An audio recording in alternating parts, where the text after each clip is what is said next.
Number 8 कर रहे हैं। ठीक है, सिंपल है, केवल फॉर्मूला आपको याद रखना है उसमें थोड़ा सा, और इस वर्ड का ध्यान रखना है कि ये वर्ड क्या बोलता है। ठीक है, चलो करते हैं। देखो है ना, देखो बिंदुओं, ये बिंदु दे रखा है और एक ये बिंदु दे रखा है, दो बिंदु है। ठीक है, कहाँ होंगे? चतुर्थांश में।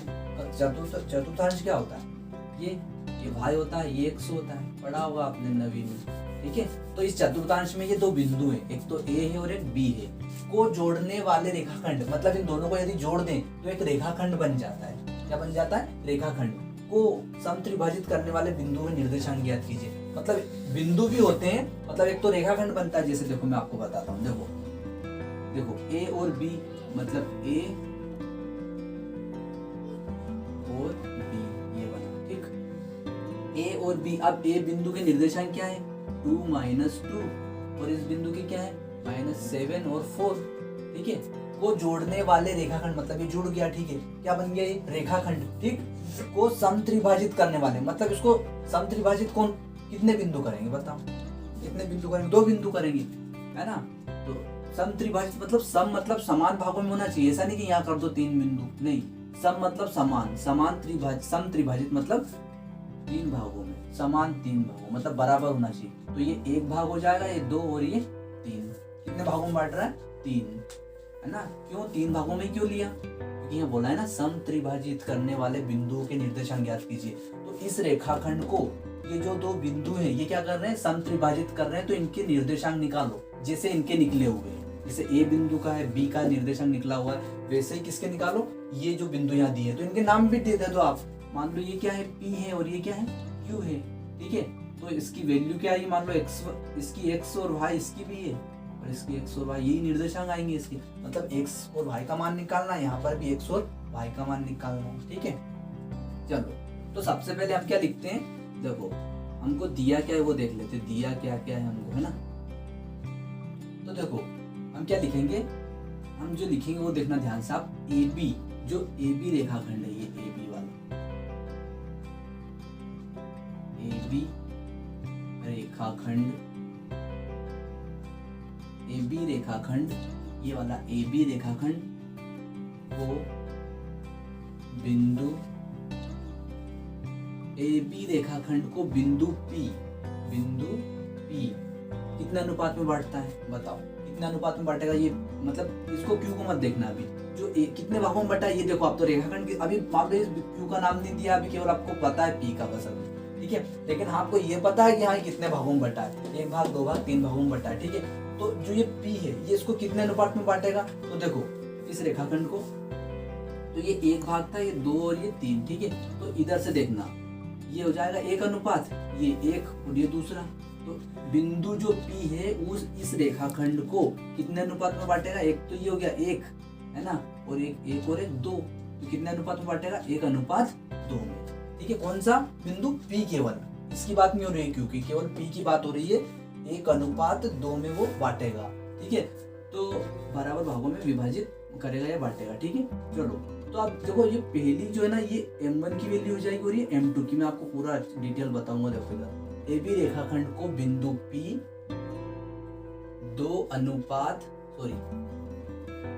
1:2 में विभाजित करता है या बांटता है?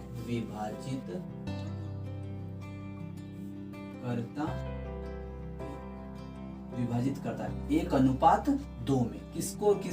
कौन सा बिंदु? P, ये ध्यान रखना, कौन सा? P वाला। अब आगे देखो, अब देखो यहाँ पर M1 तब क्या हो जाएगा? M1 अनुपात M2 बराबर 1:2। मतलब यहाँ से आप M1 M2 की वैल्यू निकाल दो। M1 की वैल्यू क्या है? 1, और M2 की वैल्यू 2 हो जाएगी। ठीक, अब किसकी वैल्यू निकालना है? AB, कौन सा रेखाखंड? AB रेखाखंड। तो A की वैल्यू क्या आ जाएगी? देखो यहाँ A की वैल्यू, सॉरी x1 y1 की वैल्यू निकाल दो। ये सब मैं क्यों निकाल रहा हूँ? ये इस वजह से निकाल रहा हूँ, देखो फॉर्मूला हमारे पास इस x का मान निकालना है। किसका? इस x का। ठीक है, इसका। तो इसका फॉर्मूला क्या होता है? तो क्या लिखेंगे हम? विभाजन सूत्र से, विभाजन सूत्र या सेक्शन फॉर्मूला। ठीक, देखो क्या होता है? x is equal to m1 x2 plus m2 x1 upon में m1 प्लस m2 ये होता है किस x का मान निकालने के लिए, इस x का। ठीक है, अब इसका निकालना y का, तो y का फॉर्मूला क्या होता है, y का होता है, बस चेंज कर दो x की जगह।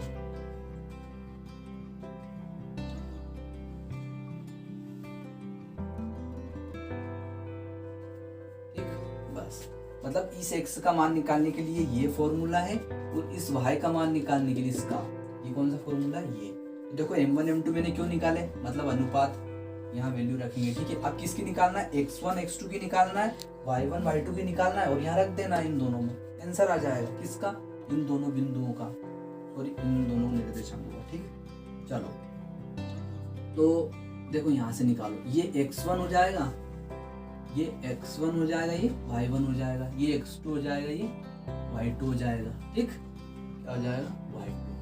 चलो x1 की वैल्यू बताओ क्या है, x1 की वैल्यू 2, x2 की वैल्यू -7। ठीक, अब ये निकाल दो, y1 की वैल्यू -2, y2 की वैल्यू 4, बस इसमें रख देते हैं। देखो सिंपल है, m1 की वैल्यू बताओ, m1 की वैल्यू क्या है 1, फिर यहाँ मल्टीप्लाई लगाना, इन दोनों के बीच क्या है, गुणा है। x2 की वैल्यू -7 प्लस m2 की वैल्यू 2, x1 की value 2, m1 plus m2 1, m1 plus m2 m1 plus m2 1 plus 2 1 plus 2, कर लो हल, 7 एक करना 7 प्लस 2 2 जा 4, क्या हो जाएगा 3, क्या होगा -3 अपॉन में 3, x इज इक्वल टू -1 आएगा। ठीक, ये आया। अब इसको हल करो, y इसको क्या, m1 y2 की वैल्यू, m1 की वैल्यू बताओ जल्दी से 1, y2 की वैल्यू 4 प्लस m2 की वैल्यू 2, y1 की वैल्यू y1 की वैल्यू -2 अपॉन में m1 प्लस m2 1 प्लस 2, बस हल कर लो इजीली, 4 एक करना 4 प्लस 2 जा 4, तो देखो प्लस माइनस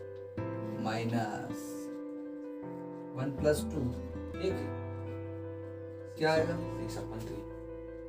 देखो नहीं क्या हो रहा है, m1 y2 कुछ रॉन्ग किया है क्या, देखो यहाँ देखो m1 की वैल्यू क्या रखी हमने 1, y2 की वैल्यू क्या है 4 है ना, y2 की वैल्यू 4, ये भी सही रखा। फिर m2 की वैल्यू 4 होगा यहाँ पर, 2 2 जा 4, वेरी गुड।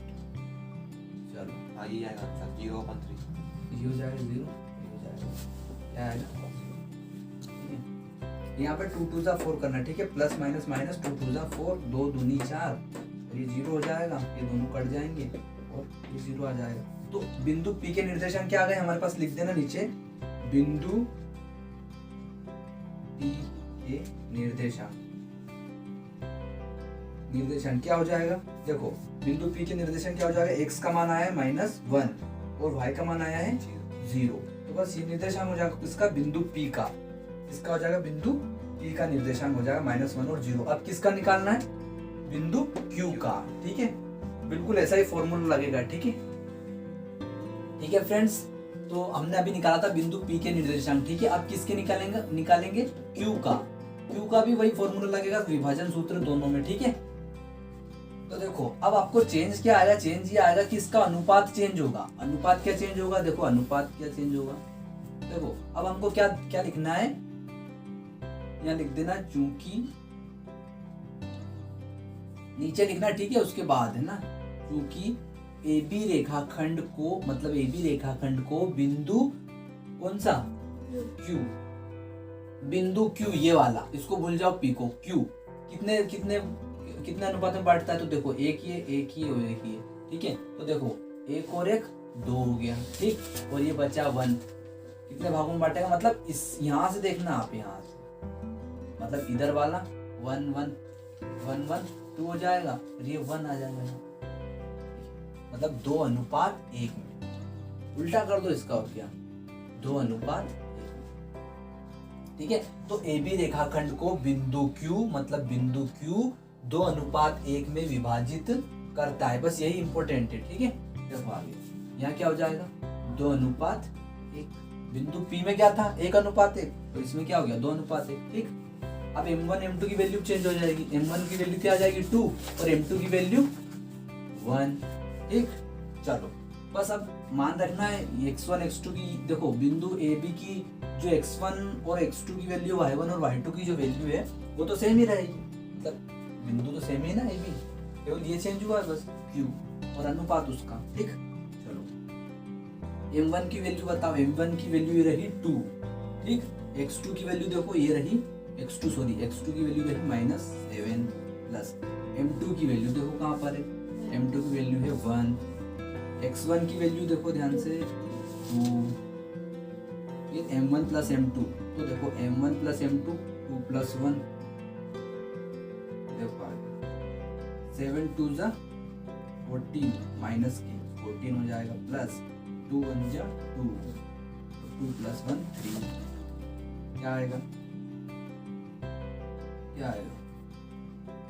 माइनस का 12 और इज इक्वल टू 3 1 जा 3 3 4 जा 12, तो माइनस का 4। ठीक, नेक्स्ट देखो y is equal to m1 by 2। अब m1 की वैल्यू क्या है, m1 की वैल्यू है आपके पास 2, y2 की वैल्यू 4 प्लस m2 की वैल्यू 1 इंटू लगा दो y1 की वैल्यू देखो -2 अपॉन में m1 प्लस m2, तो m1 2 प्लस 1 हो जाएगा। ठीक है, 4 2 जा 8 प्लस माइनस माइनस 2 1 जा 2, 2 प्लस 1 3 इज इक्वल टू 8 2 6 और ये इज इक्वल टू 3 1 जा 3 3 2 जा 6, क्या जाएगा 2। तो क्या लिखेंगे बिंदु Q के निर्देशांक, नीचे लिख देना बिंदु Q के निर्देशांक क्या हो जाएगा, देखो पहला क्या है -4 लिख देना और आया 2, बस बिंदु Q के निर्देशांक क्या हुआ -4 और 2। तो और नीचे से अच्छे से लिख देना, क्या लिखोगे AB रेखाखंड को समत्रिभाजित करने वाले बिंदुओं के निर्देशांक क्या क्या है वो लिख दो, बिंदु P के निर्देशांक और बिंदु Q के निर्देशांक, बस अच्छे से हो गया, बस आंसर हो जाएगा हमारा। और यदि आपको कोई डाउट हो तो आप कमेंट में बोल सकते हैं, ठीक है, पूछ सकते हैं कमेंट में।